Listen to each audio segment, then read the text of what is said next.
Hello, हाय सभी को राम राम, राधे राधे। आप सभी को आपके अपने यूट्यूब चैनल जानकी क्लासेस पर सभी का दिल से बहुत बहुत स्वागत है।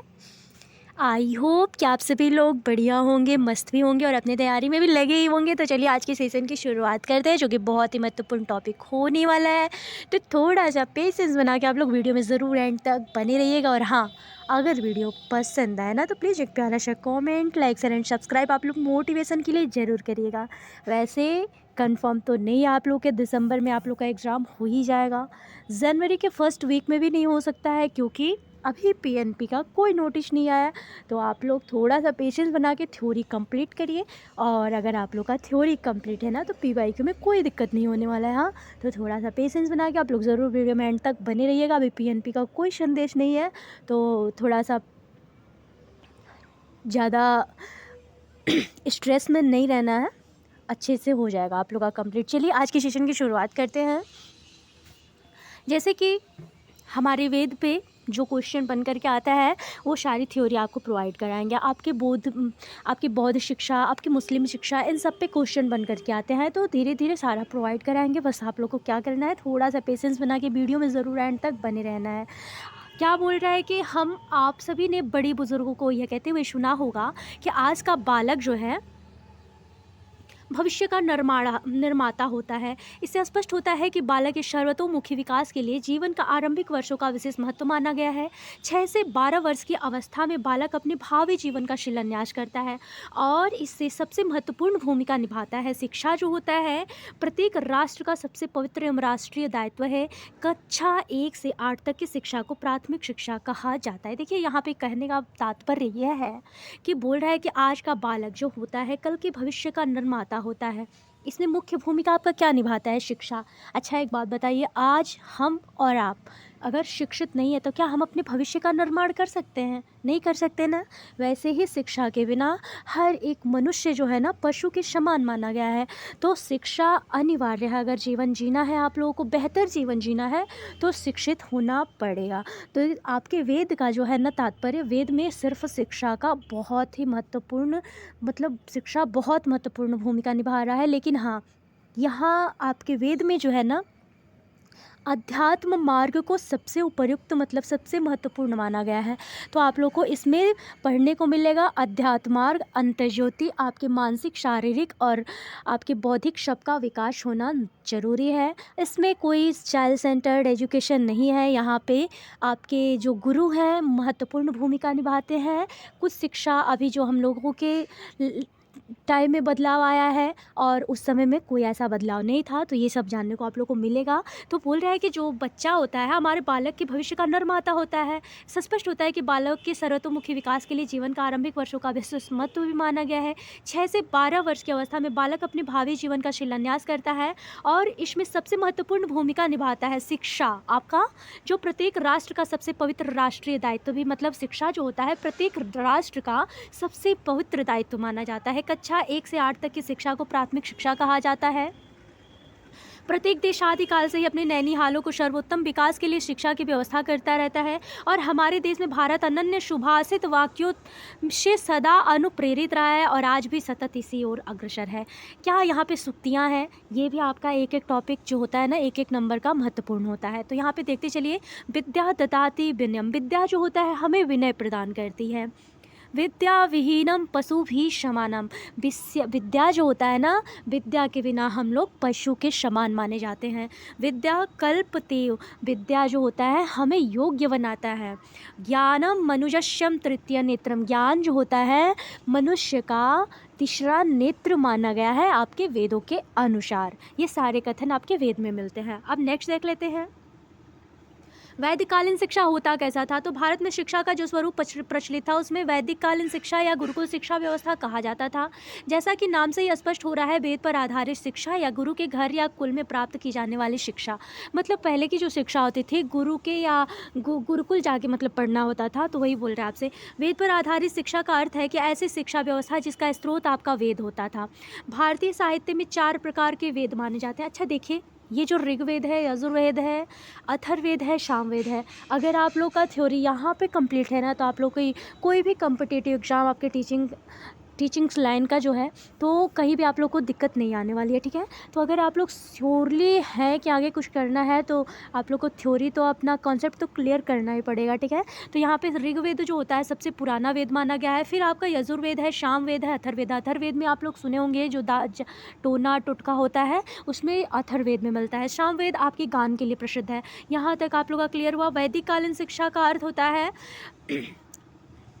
अर्थ स्पष्ट करते हुए आपके अल्तेकर महोदय ने लिखा है कि वैदिक युग से भारत में शिक्षा का तात्पर्य प्रकाश का वह स्रोत जो जीवन के विभिन्न क्षेत्रों में हमारा सच्चा पथ प्रदर्शन करता है। इस प्रकार शिक्षा एक प्रकाश है, किंतु यह पुस्तकीय ज्ञान का पर्याय नहीं है, क्योंकि प्राचीन भारतीय गुरुओं का यह दृढ़ विश्वास था कि मनुष्य ने भले ही विभिन्न शास्त्रों का ज्ञान प्राप्त कर लिया है, पर यदि उसमें अंतर्दृष्टि का विकास नहीं हुआ है ना, तो उसे अपने अध्ययन के फलस्वरूप अंतर्ज्योति की प्राप्ति नहीं हुई है, तो वह मूर्ख माना जाता था। केवल क्रियाशील मनुष्य ही वास्तव में शिक्षित है। वास्तव में वैदिक शिक्षा का तात्पर्य ये है कि अंतर्ज्योति शक्ति से था, जिसने मानव के शारीरिक, मानसिक और चारित्रिक शक्तियों का संतुलित विकास हो। देखिए, इसमें कहने का तात्पर्य ये है कि सिर्फ पुस्तकीय ज्ञान मतलब वो ज्ञान नहीं होता था। अगर जब तक आपके अंतर मन में, आपके बाहर, आपके चरित्र में आपके ज्ञान का प्रकाश नहीं दिखाई दे रहा है, तब तक ज्ञान परिपूर्ण नहीं माना जाता था और सिर्फ किताबी ज्ञान वाले मतलब मूर्ख माने जाते थे। वास्तव में है, अगर आप कुछ भी रट के जाइए, कंठस्थ करके जाइए, तो उसका वो ज्ञान जो होता है ना, धरा का धरा रह जाता है। अगर आपके अंदर का जो ज्ञान होता है, अगर आप अंतः मन से सच में अगर आप लोग को कोई नॉलेज है, तो वो जो होता है ना, वो कभी ख़त्म नहीं होता है। लेकिन अगर आप लोग कुछ देख के कॉपी करके ना, तो कॉपी करना कुछ देर के लिए रहता है, ठीक है। तो कंठस्थ करने में और खुद से जो ज्ञान अर्जित जो आपके समाज में जो आपके अंतर से होता है, तो उसमें बहुत ज़्यादा डिफरेंस है, ठीक है। यहाँ तक क्लियर हुआ। उद्देश्य क्या होता था उसमें, तो वैदिक शिक्षा का प्रमुख उद्देश्य था मनुर्भव, पहले वह इंसान बने फिर भारतीय। मतलब पहले कोई भी मतलब अगर वैदिक शिक्षा प्राप्त कर रहा है तो पहले वो खुद इंसान बने फिर एक भारतीय कहलाएगा, ठीक है। ऋग्वेद में कहा गया है कि आँख, कान, नाक आदि सभी मनुष्य के समान है, पर जो ज्ञानवान हो जाते हैं वे अन्य से श्रेष्ठ हो जाते हैं। स्पष्ट है कि वैदिककालीन शिक्षा का मकसद व्यक्ति को ज्ञान में प्रवीण करना था, ऐसा ज्ञान जो उसे जीवन के संसार के मोह मुक्ति से प्राप्त करे और समर्थ बना सके। शिक्षा व विद्या या विमुक्त वे, मतलब शिक्षा जो है, देखिए यहाँ पे कहने का तात्पर्य है वैदिक शिक्षा का कि देखिए आँख, नाक, कान, मुंह तो सबके पास है, मूर्ख के पास भी है और ज्ञानवान के पास भी है, तो ऐसा तो सबके पास है।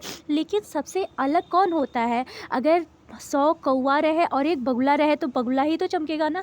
तो इसमें कहने का तात्पर्य है सबके पास आँख है, कान है, नाक है, मुंह है, लेकिन तब तक वो इंसान परिपूर्ण नहीं होता है जब तक उसके अंदर ज्ञान की ज्योति नहीं रहती है। इसलिए विद्या को सबसे सर्वोपरि माना जाता है। चलिए अब नेक्स्ट देख लेते हैं। वैदकालीन शिक्षा का केंद्र बिंदु धर्म था। धन अर्थात गृह्यते अनेन इति धर्म, अतएव धार्मिक भावना का विकास ही शिक्षा का यहाँ लक्ष्य था। यहाँ पे वैदकालीन जो शिक्षा था ना, धर्म पे ज़्यादा जोर दिया गया था।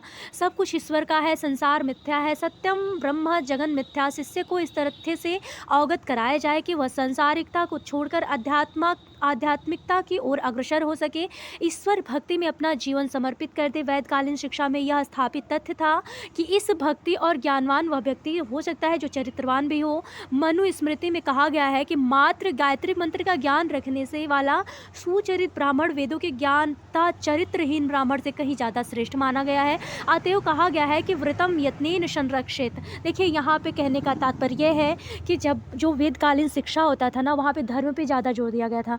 मतलब जगत जो है ना, जो जगत आपको वास्तव में दिख रहा है ये जगत है नहीं, वास्तव में ईश्वर ही सब कुछ है। तो कहने का तात्पर्य ये है कि जो वेद में शिक्षा दी जाती थी उसमें बचपन से ही उन लोगों को अध्यात्म मार्ग से जोड़ दिया जाता था, मतलब भगवान के मार्ग में जोड़ दिया वो लोग सांसारिक कार्य भी करते थे लेकिन समर्पित खुद को भगवान में लगाए रखते थे। तो अगर ऐसा जो लोग नहीं करते थे फिर वो जो होता था ना कि चरित्रहीन के समान माना जाता था। जिनके पास मतलब ज्ञान रहते हुए अब सिर्फ गायत्री मंत्र याद कर लेने से तो इंसान के अंदर, मान लीजिए अंदर भी तो पवित्रता होना चाहिए, तो सिर्फ बाहरी ज्ञान नहीं, अंदर का ज्ञान भी होना ज़रूरी है। और जिसके पास ऐसा नहीं रहता था तो उसे चरित्रहीन माना गया है। अब यहाँ पे देखिए कि शिक्षा न केवल बालक को चरित्रवान बनाए बल्कि उसके शारीरिक, मानसिक, बौद्धिक विकास भी करे ताकि वह देश का एक सुयोग्य नागरिक बन सके। शिक्षा का केवल एक ही उद्देश्य नहीं होना चाहिए चाहिए कि बालक जो है सिर्फ एक शिक्षित हो।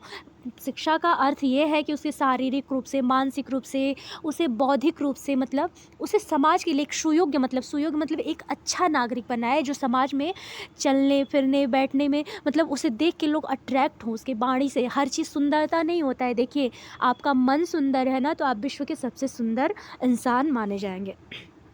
जैसा कि फ्रांसीसी विद्वान ने कहा है कि यदि शिक्षा के द्वारा छात्र का मस्तिष्क अधिक प्रवीण नहीं रहा तो उसमें विवेक उत्पन्न हुआ, तो अच्छा होता कि वह पढ़ने के बजाय टेनिस खेलता। मतलब शिक्षा के मतलब अगर आपका मस्तिष्क प्रवीण नहीं हो रहा है तो इससे बढ़िया टेनिस खेलिए। बात तो सही है। वैदिक युगीन शिक्षा का सार ये था कि शिक्षा जब गुरुकुल से शिक्षा ग्रहण करके वापस समाज में प्रवेश करे तो वह एक संतुलित सामाजिक प्राणी के रूप में स्थापित हो। इसीलिए उन्हें सामाजिक कौशलों की शिक्षा दी जाती थी। राष्ट्रीय संस्कृति का संरक्षण एवं प्रसार करना वैदिक शिक्षा प्रणाली का महत्वपूर्ण लक्ष्य था। वह माध्यम है जिसके द्वारा भारतीय परंपरा के सतत प्रवाह को संरक्षित किया जा सकता था। अगर वैदिक शिक्षा व्यवस्था में ऐसे विषयों प्रणालियों का समावेश था तो जो बालक भारतीयता के प्रति जागरूक बनाते थे। यहाँ तक आप लोग का क्लियर हुआ। यहाँ पे अल्तेकर महोदय का एक रचना है, एजुकेशन इन एंशिएंट इंडिया, उनका एक पुस्तक का नाम है, और ये आप लोग के 1 नंबर में पूछा जा सकता है, तो एक एक टॉपिक ध्यान से देखते चलेगा। सिद्धांत क्या था वहाँ के, तो वैदिक युग में प्रचलित शिक्षा की सबसे अहम बात ये थी कि शिक्षा पूरी तरह से राज्य के नियंत्रण से मुक्त थी। यहाँ लोगों के निजी कार्य था कि जिसका प्रबंध तंत्र ब्राह्मणों के अधीन था। राजा या धनी वर्ग स्वेच्छा से इन संस्थाओं के को अनुदान देते थे, परंतु ये संस्थाएं इनके द्वारा बनाए गए नियम कानूनों से स्वतंत्र थी। देखिए, यहाँ पे सिद्धांत ये था कि यहाँ पे किसी राजा का चाहे किसी मंत्री का वश नहीं चलता था। अगर बच्चा गुरुकुल जा रहा है तो वो अपने गुरु के अनुसार शिक्षा, मतलब इसके लिए स्वतंत्र था। अभी क्या है, अभी आप कॉलेज में जाएंगे अपने प्रिंसिपल के हिसाब से कोई भी कार्य करेंगे, लेकिन आपके कानून भी अभी बहुत ज़्यादा वो है। लेकिन पहले के कानून को ये नहीं था कि आप शिक्षा में, चाहे गुरुकुल जा रहे हैं बच्चे शिक्षा लेने, तो उसमें आप कोई प्रॉब्लम खड़ी करें। ठीक है, तो यहाँ पे बोल रहा है कि जिसका प्रबंध तंत्र ब्राह्मणों के अधीन था, मतलब ब्राह्मण जो गुरु लोग होते थे उनके अधीन था। ये राजा या धनी वर्ग स्वेच्छा से इन संस्थाओं को अनुदान देते थे, परंतु ये संस्थाएं इनके द्वारा बनाए गए नियम कानूनों से स्वतंत्र थी। मतलब जो ये संस्थाएं थी राजाओं के अंडर में नहीं थी, ये स्वतंत्र थी। सार्वजनिक व निःशुल्क शिक्षा, इस काल में शिक्षा देना एक पवित्र कर्तव्य समझा जाता था। छात्रों से कोई फीस नहीं ली जाती थी। शिक्षा के द्वार सभी वर्ग लिंग के लिए खुले हुए थे। उत्तर वैदिक काल में वर्णाश्रम व्यवस्था से शिक्षा कुछ वर्गों के लिए सुगम्य नहीं थी, फिर भी पठन पाठन ब्राह्मण वर्ग का धर्म माना जाता था। इस काल के शिक्षा को वर्तमान युग में अधिनियमित शिक्षा के अधिकार 2009 की पृष्ठभूमि कहा जाता है। देखिए, यहाँ पे जो है ना, सार्वजनिक निःशुल्क शिक्षा प्राप्त, मतलब कोई भी वर्ण का हो, कोई भी जाति का हो, यहाँ पे किसी धर्म का, किसी जाति का बात नहीं हो रहा है। लेकिन जब उत्तर वैदिक काल आता है तो यहाँ पे कुछ देखिए, उत्तर वैदिक काल में आपके वैश्य और आपके स्त्री के लिए प्रतिबंध माना गया था। ठीक है, अगर आप लोग अभी आगे हिस्ट्री पढ़ेंगे तो उसमें मिलता है। ठीक है, तो यहाँ पे उत्तर वैदिक कालीन में ऐसा मतलब आ गया था, लेकिन आपके ऋग वैदिक काल तक ऐसा नहीं था। तो ये बोल रहा है कि इस काल की जो शिक्षा है वर्तमान में, अभी 2009 की जो आपका शिक्षा के लिए जो कार्य किया गया है आपके 6 से 14 वर्ष के बालकों के लिए, तो बोल रहा है कि मतलब उसी से मैच करता है, मतलब उसी की पृष्ठभूमि का मतलब ये कहा जा रहा है कि शिक्षा का स्वरूप मुख्यतः वैयक्तिक था। बच्चा गुरु के पास शिक्षा ग्रहण करने जाता था। गुरु और वैयक्तिक भिन्नता के आधार पर प्रत्येक शिक्षक को ज्ञान व प्रशिक्षण देता था, उसकी बौद्धिक व मानसिक क्षमताओं की कुशलताओं का संवर्धन करता था। शिक्षा पुस्तकीय ज्ञान न होकर व्यवहारिक होती थी। बालक जो है गुरु के पास केवल विषयगत ज्ञान ही नहीं, बल्कि उसे भावी वयस्क जीवन में प्रवेश करने से पूर्व की पूरी तैयारी करवाता था। समस्त दैनिक क्रिया व्यावसायिक कौशलों को करके सिखाता था। देखिए, वहाँ पे सिर्फ एक शिक्षा ही नहीं लिया जाता था, जो भी दैनिक क्रिया हम लोग अपने घर पे करते हैं मम्मी पापा के साथ, वो गुरु के साथ भी करना होता था। तो गुरु के सानिध्य में रहकर बच्चा जो है ना, एक अच्छा और एक सुयोग्य नागरिक बनता था। अगर वो गृहस्थ आश्रम में भी जाता था तो एक अच्छा नागरिक बन करके जाता था। चलिए, यहाँ तक क्लियर हुआ। शिक्षा सवाशीय थी। बच्चा अपना घर परिवार छोड़कर विद्याधन हेतु गुरु के घर पर जाता था। एक नियत अवधि तक वहाँ रुककर अपनी शिक्षा को पूर्ण करता था। उसे आवासीय सुविधा के लिए कोई शुल्क नहीं देना पड़ता था, लेकिन प्रत्येक छात्र अपने दैनिक कार्यों को गुरु के निर्देशन में करते थे। इससे उसमें आत्मविश्वास आता था और समाज के लिए एक अच्छा नागरिक बनता था। यहाँ तक तो आप लोग समझ ही गए होंगे। बहुत ज़्यादा कठिन हिंदी नहीं दिया है, लेकिन थोड़ा थोड़ा टफ दिया है। बोल रहा है ना कि बच्चा जो है अपना घर परिवार छोड़ देता था, विद्या अध्ययन के पश्चात मतलब गुरु के घर पर जाता था और एक नियत मतलब एक नियत अवधि तक मतलब एक नियत समय तक रहता था जब तक उसे ज्ञान प्राप्त नहीं हो जा रहा है। मतलब वो ज्ञान भी प्राप्त करता था और दैनिक क्रिया भी करता था गुरु के सानिध्य में रह कर के, और एक अच्छा नागरिक बन कर के मतलब एक अच्छा नागरिक बनता था। यहाँ पे दे रहा है कि शिक्षा प्रणाली गुरु के नियंत्रण से प्रभावित था। मतलब शिक्षा जो प्रणाली थी वो चाइल्ड सेंटर नहीं, आपके टीचर सेंटर था। गुरु के नियम निर्देश से ही अनुपालित होते थे। गुरु ही शिक्षा का विषय विधि कार्य निश्चित करते थे। बालक उनका अनुसरण करता था। शिक्षा एक मार्गी था। बच्चों को सहभागिता कम थी। देखिए ये क्वेश्चन बन कर के आपके डीएलएड में आता है। शिक्षा उस समय का पूछ देगा आप लोगों से कि आपकी वैदिक कालीन शिक्षा क्या थी, तो आपकी एक मार्गी शिक्षा। एक मार्गी क्या होता है, मतलब शिक्षक ही सर्वश्रेष्ठ माना गया है। यहाँ पे बालक का कोई अस्तित्व नहीं माना जाता था। शिक्षक जो करेगा वही बालक को करना पड़ता था। एक वेद के ज्ञाता को स्नातक कहा जाता था। 2 वेद के ज्ञाता को वसु कहा जाता था। 3 वेद के ज्ञाता को रुद्र कहा जाता था। 4थे वेद के ज्ञाता को आदित्य कहा जाता था। शिक्षा व्यवस्था प्रकृति के सानिध्य में रहकर सुचारू रूप से संपन्न होती थी। नैसर्गिक सौंदर्य जनपद के कोलाहल से दूर आश्रम में शिक्षा प्राप्त करने के लिए छात्र प्रवेश लेते थे। इस प्रकार वैदिक युगीन शिक्षा प्रणाली वातावरण से समायोजन शिक्षा थी। देखिए ये जो है ना आपके 1-1 नंबर 2-2 नंबर में पूछ के आता है। बोल रहा है ना कि एक वेद का ज्ञाता स्नातक, 2 वेद के ज्ञाता वसु, तीसरी वेद के रुद्र और आपके चौथे वेद के ज्ञाता को आदित्य बोला जाता था। चलिए अब नेक्स्ट देख लेते हैं, शिक्षा व्यवस्था कैसी रहती थी। थोड़ा सा नज़र बस डालते चलिए, बहुत ज़्यादा टफ नहीं है, बस आपको स्टोरी तरह देखना है, ठीक है। वैदकालीन शिक्षा व्यवस्था अत्यंत ही सुव्यवस्थित एवं समेकित थी। उस समय की शिक्षा प्रणाली प्राथमिक, माध्यमिक, उच्च शिक्षा का ऐसा विभाजन नहीं था। अनौपचारिक शिक्षा बच्चे के जन्म से ही आरंभ हो। देखिए अनौपचारिक शिक्षा, औपचारिक शिक्षा और दूरस्थ शिक्षा आप लोग को पहले ही प्रोवाइड करा चुके हैं। देखिए अनौपचारिक शिक्षा क्या होता है, जो हम अपने समाज से इंटरेक्ट करके सीखते हैं। मान लीजिए मम्मी हुई, पापा हुए, अगल बगल दोस्त साथी जो भी है, उनसे हम लोग का अनौपचारिक शिक्षा जो होता है ना घर से ही आरंभ हो जाता है, उसे अनौपचारिक शिक्षा बोला जाता है, ठीक है।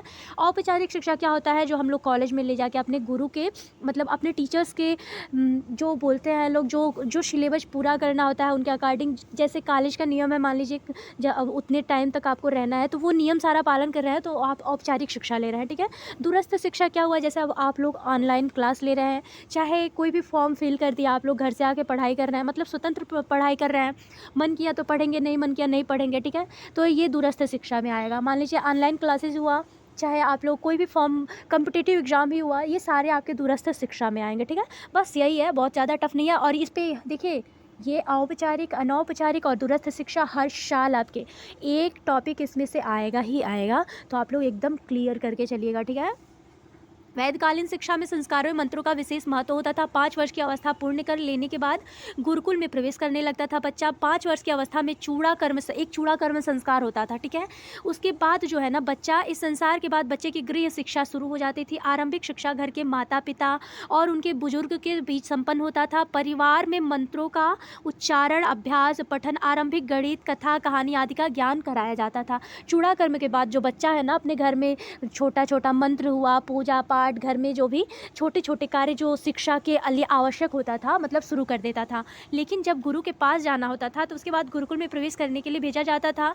वहाँ उनका उपनयन संस्कार आप लोगों ने सुना होगा, उसे जनेऊ संस्कार बोला जाता है। अभी देखिए पहले तो होता था आपके शुद्ध वैश्य ब्राह्मण सबके लिए ये था, लेकिन अभी मतलब अधिकतर देखेंगे आप लोग तो ब्राह्मण में ज़्यादा होता है और ज़्यादा मतलब ये प्रथा भी अब ख़त्म ही होता जा रहा है। तो ये बोल रहा है कि उपनयन संस्कार होता था। उपनयन का शाब्दिक अर्थ होता है पास ले जाना, अर्थात गुरु के पास ले जाना।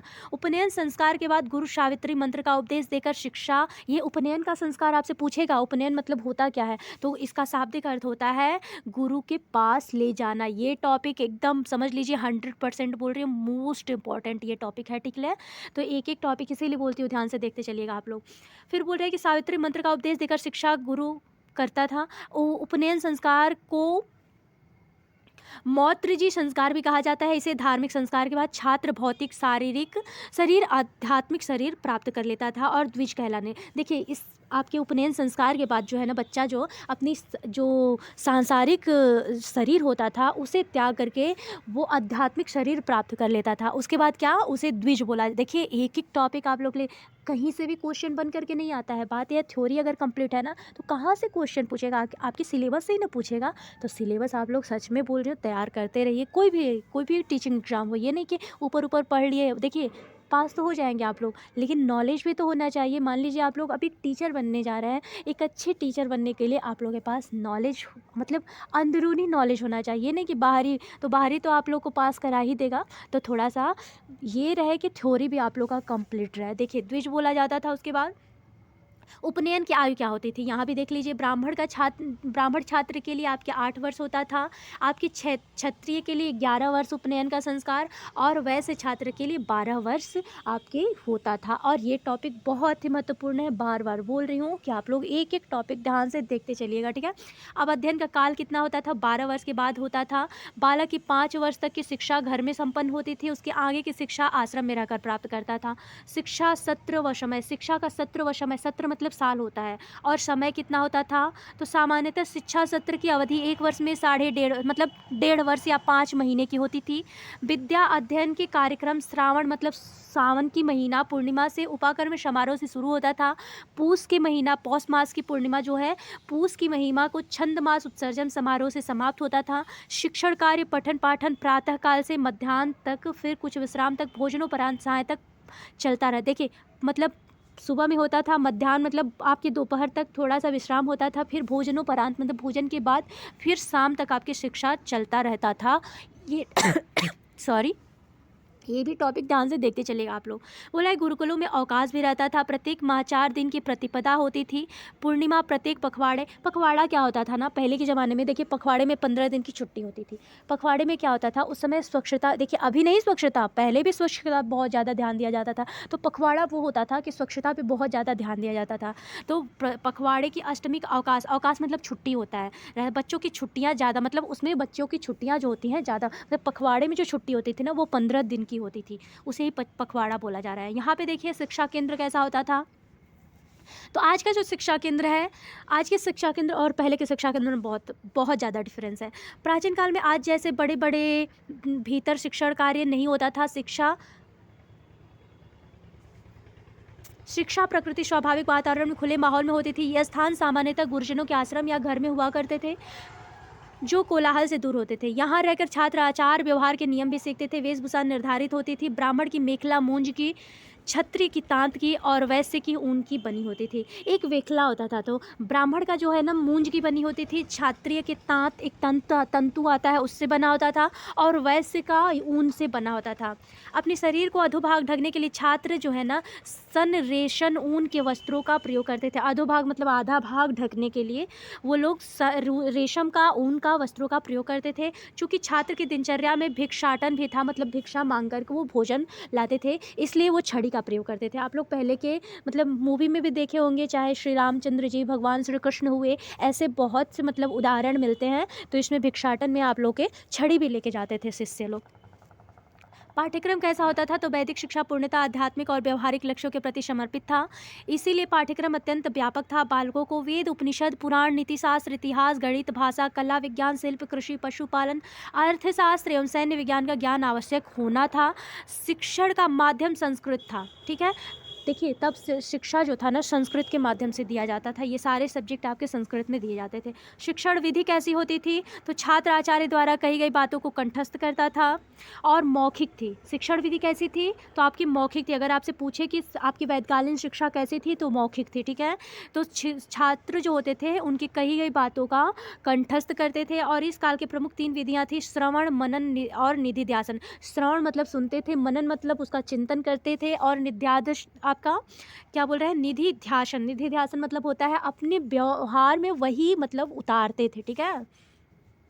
छात्र गुरु की कही गई बातों को सुनता था, फिर उसे कुछ सुना मन से चिंतन करता था और उसे अपने व्यवहार में उतार लेता था। फिर बोल रहे शंका होने पर समाधान भी किया जाता था। ज्ञान अस्थायी हो जाता था। उसके अलावा व्याख्यान, प्रश्नोत्तर, विधि, वाद विवाद, आप लोग उनका सुने होंगे ना। गार्गी एक बहुत महान शास्त्रार्थी थी। तो वैसा मतलब जब बच्चे जो है ना, जब वेद का ज्ञान पूरा हो जाता था तो शास्त्रार्थ होता था। यही बोल रहा है कि शास्त्रार्थ प्रणाली भी अपनाई जाती थी। आगमन, निगमन एवं उदाहरण विधि द्वारा विषय वस्तु को स्पष्ट किया जाता था और साहित्य पठन में कथा विधि प्रयुक्त की जाती थी। छात्र संख्या बढ़ने पर कक्षा मॉनिटर पद्धति का भी प्रयोग होता था। मतलब उस समय जब छात्रों की संख्या बढ़ जाती थी कि कक्षा में एक मॉनिटर भी होता था। इस पद्धति में उच्च कक्षा के छात्र निम्न कक्षा के छात्र को पढ़ाते थे और गुरु का सहयोग करते थे। जैसे मान लीजिए 7वीं क्लास का बच्चा है, आपके 4th क्लास के बच्चे को पढ़ा रहा है, तो मतलब ऐसी प्रणाली भी थी। मतलब अपने गुरु का सहयोग करते थे स्टूडेंट। गुरु शिष्य संबंध वैदिक युग में शिक्षक एवं छात्र का संबंध पिता पुत्रवत होता था। गुरु छात्र का मानस पिता माना जाता था। मतलब गुरु जो होते थे उस समय मानस मतलब मन से पिता माने जाते थे। मतलब घर छोड़ के जा रहे हैं बच्चे, तो मतलब वो लोग पिता के समान पुत्र के तरह उनको स्नेह भी करते थे अपने शिष्य को। तो यही बोल रहा है। और उसे ज्ञान देने के साथ चारित्रिक गुण का सदैव ध्यान रखता था। गुरु जो होता था उनमें अच्छी आदतों का विकास करते थे ताकि वे अच्छा नागरिक बन सके, समाज में समायोजित हो सके। छात्र भी गुरु को अपना पिता मानकर पुत्रवत उनकी सेवा करता था। उनके निर्देशन में ज्ञानार्जन के साथ साथ व्यवहारिक कौशल को भी सीखता था। गुरु देव तुल्य था, आचार्य देवो भव। शिष्य गुरु से नीचे आसन पर बैठते थे, उनकी हर आज्ञा का पालन करते थे। किंतु आज गुरु जो है साक्षात परम ब्रह्म तस्मै श्री गुरुवे नमः की परंपरा जो है अभी धूमिल होती जा रही है। ये बात तो बिल्कुल सत्य है। पहले के जो शिष्य थे नीचे चटाई बिछाकर, बोल रहा है कि नीचे चटाई बिछाकर बैठते थे, अपने गुरु को ऊपर आसन देते थे। और जो ये गुरु की परंपरा थी, गुरु भगवान के समान होते थे। अभी ये सारी परंपराएं जो है ना सारी धूमिल होती जा रही। बात सही है। अभी थोड़ी सी शिक्षक से गलती होए तो देखिए स्टूडेंट उन लोगों का वाट लगा के रख देते हैं। तो क्या पहले में और अभी में बहुत ज़्यादा डिफरेंस है। तो ये क्या है, बस धर्म की जो कमी होती जा रही है ना, तो बच्चे जो है अपने संस्कार को भी भूलते जा रहे हैं। तो जैसा एनवायरनमेंट बच्चों को देंगे आप लोग, तो बच्चे भी वैसा है एनवायरनमेंट में वैसा ही नॉलेज गेन करेंगे। तो अच्छा है कि अगर कोई भी बच्चा हो उसे अच्छे एनवायरनमेंट में रखा जाए ना, तो बच्चे बिल्कुल जैसा आप देखिए जिन पियाजे सही कहते हैं, अगर आप हमें एक बच्चा को देंगे, बच्चे को वो लोग जैसा आप लोग एनवायरनमेंट देंगे ना, बच्चे सेम वैसे ही सीखते हैं। ठीक है। वाइगोत्स्की भी यही कहते हैं कि समाज से बच्चा जो है ना, समाज से ही बच्चा सीखता है। तो बड़े बड़े वैज्ञानिक लोग का भी यही कथन है और ये बात सही है, समाज में ही बच्चे सीखते हैं। चलिए नेक्स्ट देख लेते हैं। अनुशासन और दंड भी होता था। अनुशासन और दंड कैसा होता था तो देख लीजिए। वैदिककालीन शिक्षा व्यवस्था निष्पक्ष थी। गुरुजन छात्रों के साथ एक समान व्यवहार करते थे। नियम तोड़ने पर प्रत्येक उदंड छात्र को सजा मिलती थी। गुरु स्वयं उच्च चरित्र का उदाहरण छात्रों के समक्ष प्रस्तुत करते थे। दंड का स्वरूप शारीरिक नहीं होता था। ठीक है। और बोल रहा है कि समान, एक नहीं कि एक बच्चे को प्यार करे एक बच्चे को दंड दे, ऐसा नहीं, समान सबके लिए हर चीज़ वहाँ पे समान था। फिर बोल रहा है कि आध्यात्मिक ज़्यादा था, मतलब आध्यात्मिक दंड ज़्यादा दिया जाता था। उपवास का आदेश दिया जाता था। छिड़कना मतलब डांट देना और समझाना भी मतलब होता था। और अपनी उपस्थिति से दूर हटा देना, मतलब गुरु की सेवा से उन्हें वंचित मतलब उन्हें दूर कर दिया जाता था। ठीक है। आपस्तंभ ने लिखा है कि गुरु हठी छात्र को अपनी उपस्थिति से दूर भेज दे या उसे उपवास करवाए। दंड के संबंध में यह कहा जाता है कि प्राप्ते तु खोड से वर्षे पुत्रे मित्रवाद चरता। मतलब जब बच्चा जो है 16 वर्ष को प्राप्त होता था तो उन्हें उस पुत्र को मित्र की तरह मतलब उसे प्यार दिया जाता था, मतलब मित्र के समान समझा जाता था जब बच्चा आपके 16 साल को प्राप्त हो जाता था। तो अब यहाँ परीक्षा प्रणाली कैसा था ये भी देख लीजिए आप लोग, ये भी देख लीजिए।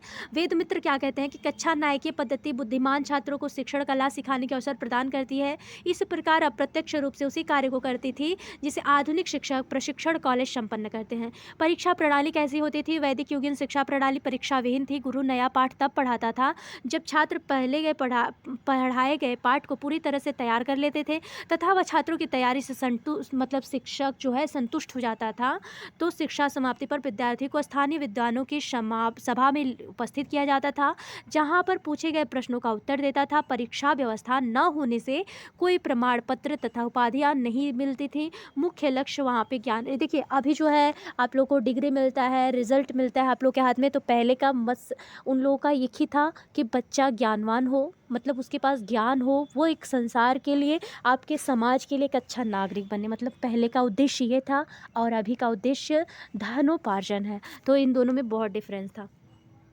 विद्यार्थी जीवन की समाप्ति और गृह जीवन में पुनः लौटने समय समापवर्तन संस्कार होता था। गुरु शिष्य को नया वस्त्र, आभूषण, जूता, पगड़ी, अंजन, छाता आदि देकर विदा करता था।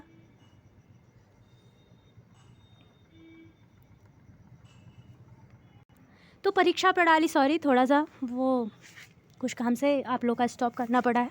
तो देखिए वहाँ पे क्या परीक्षा प्रणाली आपकी कैसी होती थी, यहाँ तक क्लियर हुआ ना। हाँ, वैदिक युगीन शिक्षा प्रणाली जो थी आपकी गुरु के नया पाठ, यहाँ तक क्लियर हो गया था ना कि परीक्षा व्यवस्था न होने से कोई प्रमाण पत्र नहीं मिलता था। ठीक है, अभी जो हम लोग को मिलता है वैसा नहीं, ऐसा मतलब वो सिर्फ ज्ञान के लिए पढ़ते थे लोग, ज्ञान अर्जन करके एक समाज के लिए एक अच्छे नागरिक बनते थे। ठीक है, विद्यार्थी जीवन की समाप्ति, गृह जीवन में पुनः लौटने समय समापवर्तन संस्कार होता था। गुरु शिष्य को नया वस्त्र, आभूषण, जूता, पगड़ी, अंजन, छाता आदि देकर विदा करता था। मतलब गुरु जो होते थे, जब शिक्षा का पूर्ण हो जाता था बच्चे का, तो उसे अच्छे से मतलब वस्त्र देते थे, आभूषण देते थे, जूता, पगड़ी, अंजन, छाता आदि देकर विदा करता था। होम आदि क्रिया मधु पूर्वक के बाद शिष्य विद्वान व्रत लेता था और अंत में शिष्य जो है अपनी सामर्थ्य से गुरु को दक्षिणा देता था। ठीक है, यहाँ तक आप लोग का क्लियर हुआ।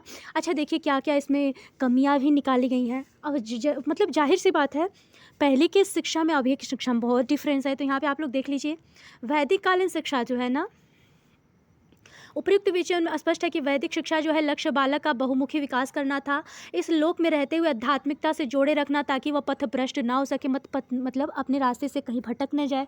उसे सिर्फ एक ही लक्ष्य रहता था ना वैदिक कालीन शिक्षा में, कि भगवान को बच्चा है प्राप्त हो जाए। ठीक है, तो वैदिक कालीन शिक्षा अपने लक्ष्य के अनुसरण में पूर्ण कही जा सकती है, किंतु आज शिक्षण का स्वरूप बदलता जा रहा है। परिप्रेक्ष्य में वैदिक कालीन शिक्षा आधिकारिक कही जा सकती है। उसमें कुछ कमियां थीं जिससे उल्लेख करना विषय वस्तु की मांग है। क्या क्या है तो देख लीजिए, वैदिक शिक्षा प्रणाली में बाल मनोविज्ञान का समावेश नहीं था। मतलब उस समय बच्चे का वैदिकालीन शिक्षा में जो है ना, आपके बच्चे के अनुसार पढ़ाई नहीं जाती थी। ठीक है, वैदिक शिक्षा जो है बाल केंद्रित न होकर एक मार्गिक थी, मतलब गुरु के अनुसार ही शिक्षा मिलता था। प्रायः प्रत्येक विषय प्रत्येक बच्चे के लिए अनिवार्य, मतलब अगर आपको मैथ नहीं आ रहा है, संस्कृत नहीं आ रहा है, हिंदी नहीं आ रहा है, तो भी आपको पढ़ना है तो पढ़ना है, ये सारे सबके लिए अनिवार्य था। और अभी क्या है, आप अपने मन के मुताबिक पढ़ाई करते हैं, अपने मन के मुताबिक आप लोग जो भी करना चाहते हैं, आपको पढ़ना है, आपको सिलाई करना है, चाहे आपको हर क्षेत्र में जिसमें इंटरेस्ट है वो लोग जा रहे हैं आज के ज़माने में। तो अभी में और पहले में बहुत ज़्यादा डिफरेंस था। ठीक है, धार्मिकता, सत्य, ब्रह्म आदि विषयों का ही प्राधान्य था। मतलब उस समय धर्म का, सत्य का और आपके ब्रह्म का आदि विषयों का प्राधान्य था। ठीक है, मध्यम संस्कृत था, मतलब संस्कृत माध्यम था। अभी जो है हिंदी है, संस्कृत है, इंग्लिश जिससे मन करे आप लोग पढ़ सकते हैं, बंगाली हुआ, मराठी हुआ, अभी तो बहुत लैंग्वेज है आपके, 52 भाषाएं हैं आपके, तो बहुत ज़्यादा भाषाएं हैं। तो इसमें आपके बोल रहे हैं ना कि इसमें सिर्फ एक ही संस्कृत ही माध्यम माना जाता था, अन्य भाषाओं पर जोर दिया ही नहीं जाता था। स्त्री शिक्षा व्यापक प्रचार, मतलब इस समय स्त्री शिक्षा जो है ना व्यापक, मतलब खुल के प्रचार नहीं होता था। स्त्री शिक्षा को मतलब बहुत कम महत्व दिया गया है। ठीक है, उसके बाद शिक्षा पद्धति मौखिक थी, लेखन अभ्यास पर जो शिक्षा पद्धति कैसी थी, मतलब शिक्षक पढ़ाए, अभी आप लोग सुनते होंगे, चाहे कॉलेज में आप लोग पढ़ते जो होंगे तो लेक्चर देके चले जाते हैं टीचर, आप लोग निष्क्रिय होते हैं ना, वैसा ही मतलब अभी मौखिक था लेकिन लिखित नहीं था। ठीक है, वैदिक शिक्षा में क्या था, तो शिक्षा को सूत्र उपनिषद कालीन शिक्षा भी कहा जाता था। शिक्षा एक का अर्थ अंतर ज्योति प्रकाश से था। प्राकृतिक वातावरण से शिक्षा प्राचीन भारतीय शिक्षा को महत्वपूर्ण विशेषता थी। शिक्षा परा अपरा दो प्रकार की, दो देखिए, इसीलिए बोलती हूँ एक एक टॉपिक आप लोग को कहीं और से नहीं मिलेगा, इसीलिए ध्यान से देखते चलेंगे, आप लोग का हर एक कन्फ्यूजन दूर होता जाएगा। शिक्षा कितने थी, तो शिक्षा के 2 सूत्र थे, उपनिषद कालीन शिक्षा भी कहा जाता था। वैदिक शिक्षा को सूत्र उपनिषद कालीन शिक्षा कहा जाता था। शिक्षा का अर्थ था अंतर ज्योति प्रकाश। प्राकृतिक वातावरण में शिक्षा प्राचीन भारतीय शिक्षा की महत्वपूर्ण विशेषता मानी गई। शिक्षा परापरा 2 प्रकार की होती थी, निःशुल्क और सार्वभौमिक शिक्षा प्रचलन, मतलब भारत में आदिकाल से ही हो गया था। अभी जो आपके 6 से 14 वर्ष का अभी जो निःशुल्क शिक्षा है, मतलब ये बोलना है कि मतलब पहले से ही ये हो गया था। ठीक है, आपके 2009 में जो शिक्षा समिति है, और यहाँ पे बोल रहे हैं कि कक्षा में छात्र संख्या बढ़ जाए तो कक्षा में नायकी द्वारा पद्धति द्वारा शिक्षण कार्य किया जाता था। यहाँ तक आप लोग का क्लियर हुआ ना। अब चलिए थोड़ा सा आपके PYQ क्वेश्चन है वो भी प्रोवाइड करा दे रहे हैं आप लोगों को। भारतीय संविधान में सामाजिक समानता को किस प्रकार सुनिश्चित किया गया है? आरक्षण प्रणाली, आर्थिक सुधार, धार्मिक सहिष्णुता अथवा बाल विवाह निषेध? तो यहाँ पे आपका राइट ऑप्शन हो जाएगा आरक्षण प्रणाली। आरक्षण प्रणाली का उद्देश्य शिक्षा, रोजगार और राजनीतिक वंचित वर्गों को समान अवसर देना है। सामाजिक सुधार आंदोलन का मुख्य उद्देश्य क्या था? महिला सशक्तिकरण, जातिवाद का उन्मूलन, बाल विवाह का विरोध अथवा उपरोक्त सभी? तो यहाँ पे ऑल द एबव। सामाजिक सुधार आंदोलन जैसे ब्रह्म समाज, आर्य समाज का उद्देश्य कुरीतियों को समाप्त करना और समानता लाना था। चलिए नेक्स्ट देख लेते हैं, भारत में सांस्कृतिक विविधता का मुख्य कारण क्या है? नेक्स्ट क्वेश्चन आपके स्क्रीन पर, भारत में सांस्कृतिक विविधता का मुख्य कारण क्या है? भौगोलिक स्थिति, विभिन्न धर्मों का सह अस्तित्व, भाषाई विविधता, उपरोक्त सभी? तो यहाँ पे आपका उपरोक्त सभी हो जाएगा। नेक्स्ट है, भारत में सांस्कृतिक विविधता उसकी भौगोलिक स्थिति, परंपराएं, भाषाएं और धर्मों का परिणाम माना गया है। जातिवाद किस प्रकार का समाज के लिए हानिकारक है? तो समाज को बाधित करता है, सामाजिक तनाव को बढ़ाता है, अवसरों में भेदभाव रखता है, ऑल द अबव। तो यहाँ पे आपका राइट आंसर हो जाएगा फोर्थ ऑप्शन। भारत में महिला सशक्तिकरण के लिए क्या लागू किया गया है? प्रमुख योजना कौन कौन सी है? बेटी बचाओ बेटी पढ़ाओ, उज्ज्वला योजना, सुकन्या समृद्धि योजना, उपरोक्त सभी? तो यहाँ पे आपका उपरोक्त सभी हो जाएगा। धार्मिक सहिष्णुता का अर्थ क्या है? एक धर्म का प्रचार करना, विभिन्न धर्मों का सम्मान करना, धर्म के खिलाफ आंदोलन करना अथवा केवल एक धर्म का अनुसरण करना? तो विभिन्न धर्मों का सम्मान करना आपकी धार्मिक सहिष्णुता का अर्थ होता है। भारतीय समाज में सामाजिक परिवर्तन लाने का सबसे बड़ा योगदान किसका है? शिक्षा का है, मीडिया का है, कानून का है, ऑल द एबव सबका है। भारतीय समाज में महिला अशिक्षा का मुख्य कारण क्या है? पितृसत्तात्मक सोच, बाल विवाह, आर्थिक समानता? तो यहाँ पे सारे सही हो जाएंगे। भारतीय समाज में सामाजिक असमानता का मुख्य कारण क्या है? जातिवाद, आर्थिक विषमता, शिक्षा का अभाव? तो यहाँ पे भी आपका all the above. Bharatiya Samaj में सामाजिक न्याय का अर्थ क्या है? सभी को समान अवसर देना, कमजोर वर्गों को विशेष अधिकार देना, समाज में असमानताओं को खत्म करना और उपरोक्त सभी? तो यहाँ पे भी आपका ऑल द एबव हो जाएगा।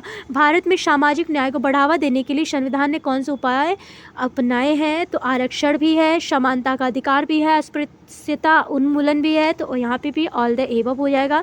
भारतीय संविधान में सामाजिक न्याय सुनिश्चित करने के लिए अनुच्छेद 14 से 18 में समानता का अधिकार, अस्पृश्यता उन्मूलन और आरक्षण जैसे उपाय किए गए हैं। भारत में महिलाओं की स्थिति सुधारने के लिए कौन सा कानून लागू किया गया है? बाल विवाह निषेध अधिनियम 2006, दहेज निषेध अधिनियम 1961, घरेलू हिंसा से महिलाओं की सुरक्षा अधिनियम 2005 अथवा उपरोक्त सभी? तो यहाँ पे उपरोक्त सभी हो जाएगा। सामाजिक असमानताओं को समाप्त करने के लिए सबसे प्रभावी साधन क्या हो सकती है? तो शिक्षा का प्रसार, आर्थिक विकास, महिला सशक्तिकरण, ऑल द एबव यहाँ पे राइट आंसर हो जाएगा। भारत में लैंगिक असमानता का सबसे बड़ा कारण क्या हो सकता है? पितृसत्तात्मक समाज, महिलाओं की अशिक्षा, आर्थिक निर्भरता? यहाँ पे तीनों ऑप्शन सही है, उपरोक्त सभी। धार्मिक सहिष्णुता का महत्व क्यों है? तो समाज में शांति बनाए रखने के लिए, सांस्कृतिक विविधता को संरक्षित करने के लिए, राष्ट्रीय एकता को बढ़ावा देने के लिए? तो यहाँ पे भी आपका सब सही है। जातिवाद के उन्मूलन के लिए सबसे प्रभावी उपाय क्या हो सकता है? शिक्षा का प्रसार भी सही है, कानून का सख्त कार्यान्वयन, सामाजिक जागरूकता, ऑल द एबव। सांस्कृतिक विविधता भारत की ताकत क्यों मानी जाती है? तो यह एकता को मजबूत करती है, बिल्कुल सही बात है, वैश्विक पहचान दिलाती है, विभिन्न संस्कृतियों को संरक्षित करती है, ऑल द एबव। यहाँ पे भी आपका फोर्थ ऑप्शन सही हो जाएगा। बेटी बचाओ बेटी पढ़ाओ योजना का मुख्य उद्देश्य है बालिकाओं को शिक्षा की बढ़ावा देना, लिंगानुपात में सुधार करना और महिला सशक्तिकरण। इन तीनों कारण को सही माना जाएगा, यहाँ पे ऑल द एबव सही है। भारतीय समाज में सामाजिक बदलाव लाने की सबसे बड़ा माध्यम क्या है? शिक्षा भी है, औद्योगिकरण भी है और आपका मीडिया भी बहुत महत्वपूर्ण भूमिका निभा रहा है। आज मीडिया के अकॉर्डिंग आप लोग इतना आगे जा रहे हैं। जो भी ऑनलाइन शिक्षा है, जिसके पास नहीं अभी सामने से टीचर मिलता है, तो ऑनलाइन शिक्षा इसके लिए बेहतर, सबसे ज़्यादा बेहतर माना जा रहा है। तो ये भी आपका फोर्थ ऑप्शन सही हो जाएगा। बाल मजदूरी को रोकने के लिए किस कानून को लागू किया गया है? बाल श्रम निषेध नियमन अधिकार आपका 1986, यही आपका सही हो जाएगा। तो चलिए आज का सेशन यहीं पर समाप्त करते हैं। आई होप कि आप सबको क्लास बढ़िया लगा, और हाँ, अगर आप लोग को बढ़िया लगे ना क्लास, तो प्यारा सा comment, like, share and subscribe आप लोग मोटिवेशन के लिए तो करिए, दिया करिए। चलिए मिलते हैं सभी को नेक्स्ट वीडियो में। आई होप कि आपको सेशन पसंद आया हो। मिलती हूँ सबके नेक्स्ट वीडियो में, तब तक के लिए सभी को मेरा राम राम, राधे राधे।